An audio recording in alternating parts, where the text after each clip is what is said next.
যত বড় শক্তি তাদের কোলে নিয়ে বসে থাকুক না কেন, বাংলাদেশের মানুষ এই শক্তিকে কখনো ক্ষমা করবে না, কখনো উঠে দাঁড়াতে দিবে না। তারা কখনো বাংলাদেশে যে অপকর্ম করেছে, বাংলাদেশে যে গণহত্যা চালিয়েছে, বাংলাদেশে যে নৃশংসতা চালিয়েছে, বাংলাদেশে যে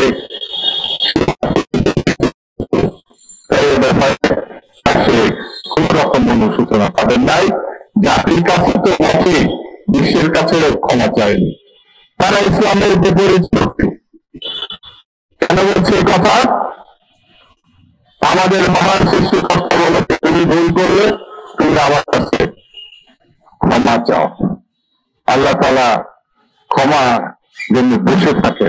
বান্দা ভুল করবে, বান্দা অপকর্ম করবে, সে তার সৃষ্টিকর্তার কাছে ক্ষমা চাবে। এটাই বাস্তবতা। আওয়ামী লীগ এই জন্য বলবো, তারা ধর্মও মানে না। যদি তারা মানত, তারা যে অপকর্ম করেছে, যে দুর্নীতি করেছে, যে নৃশংসতা চালিয়েছে, গণহত্যা চালিয়েছে, সে দেশবাসীর কাছে এবং তার সৃষ্টিকর্তার কাছে ক্ষমা চাইতো। সেই ক্ষমা সে চায় না। সেই জন্য এই শক্তির বিরুদ্ধে আমাদেরকে সজাগ থাকতে হবে। এই শক্তির বিরুদ্ধে আমাদের ঐক্যবদ্ধ থাকতে হবে।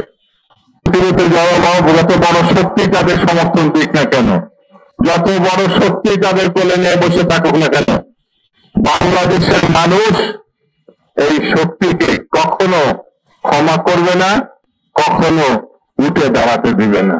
এটাই হচ্ছে বাস্তবতা, এটাই হচ্ছে বর্তমান অবস্থা।